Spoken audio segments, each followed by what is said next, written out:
In this video, I build a Zen-inspired Nano aquascape garden for my cory hasbrosus, ruby tetras, and honey gourami. Hello everyone, this is Charles from the FishLoft. I am really excited to build an underwater version of a Zen garden for my Nano community tank. Zen gardens are relatively small, so I chose a cube tank for this project. This tank has a foam leveling mat on the bottom, and I am adding a blackout window film for the background. I start by roughly cutting the film to size and remove the protective covering, and apply soapy water to the tank and the film.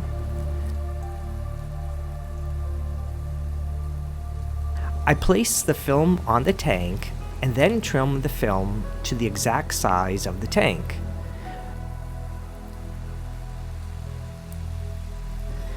Using an old credit card, I remove any air bubbles and then let it dry for a few hours. The tank is now ready to go.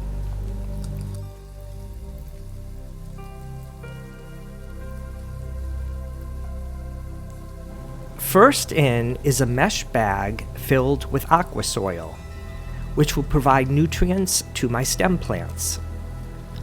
I top this off with a fine white sand, which will be perfect for my cories to sift through without any danger of harming the barbels. I create a gentle slope in the sand. I want the back to be about 2 to 3 inches deep for the stem plant roots, and for sufficient area for beneficial bacteria to grow in the sand. I have a general vision, but not a set plan for the scape, so I am experimenting with placements of some light-colored rocks and statuaries.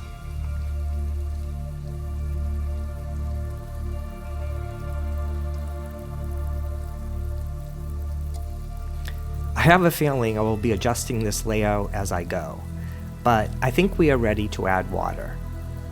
Let me know in the comments if you have any inspirations for a new tank layout. A plastic bag helps to protect the sand. I'd like to run the water across my hand and down the side of the tank for minimal disturbance to the sand. Water conditioner will remove any chlorine and heavy metals from my tap water, making it safe to add my fish later on. Okay, this stone is looking way too yellow underwater and has to go. Let's try creating a stepping stone walkway instead.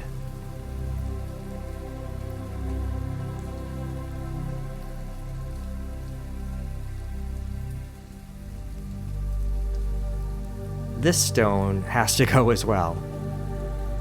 I am liking the layout of this path though.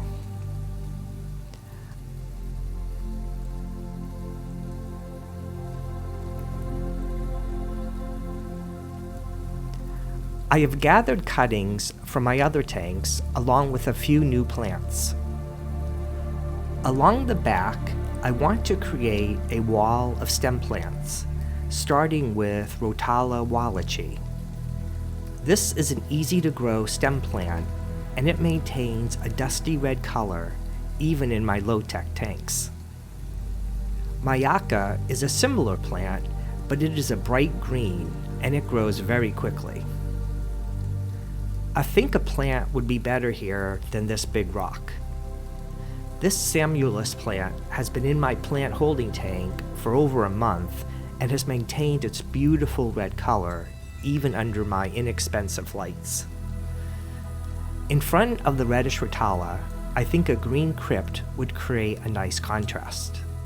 This Phentherum cedoides with its serrated leaves is a moderately growing plant and will be happy with the lower lighting that I plan for this tank, and it stays on the shorter side. I think I better add my filter and heater now before I fill up the entire tank with plants. This filter has been running in my holding tank, so it is fully cycled and has a sponge, biomedia, and a polishing pad. I tuck the heater in the corner where it will be the least noticeable. I am also adding some rosette swords. In my tanks, these swords remain really short, and I use them for foreground plants. I bought this tiny little star plant online, so I am hoping it will do well and will grow some side shoots. This Anubias petite has grown huge, even though it is a slow-growing plant.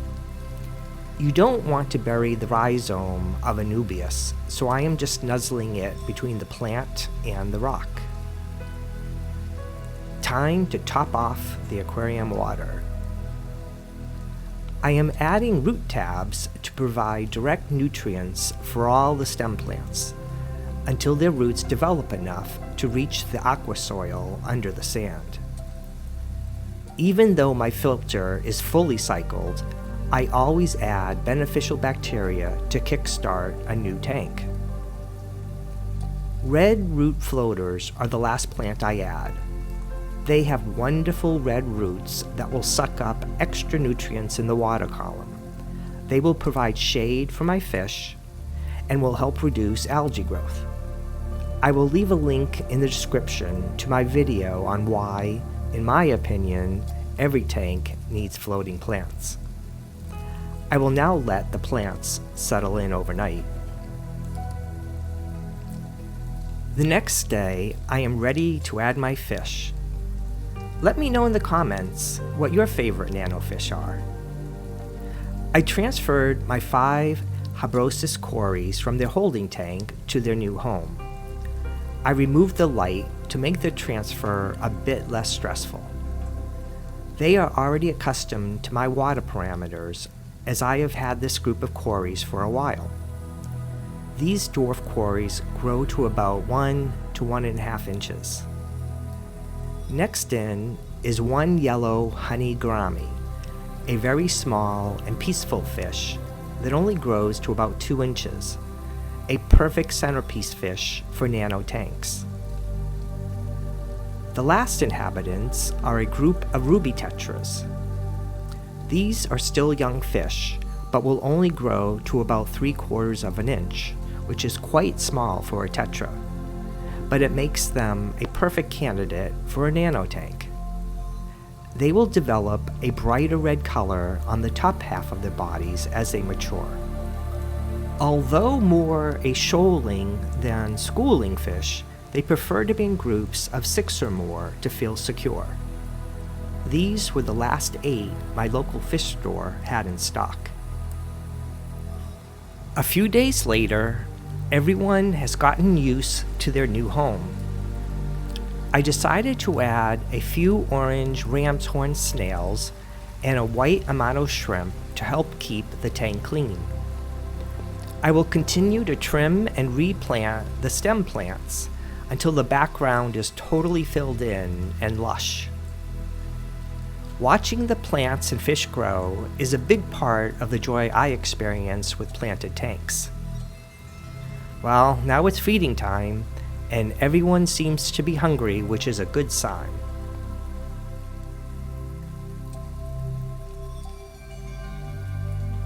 This is the smallest community tank I have built. These tiny nano fish seem to be a good choice for a calm and relaxing Zen-inspired underwater garden.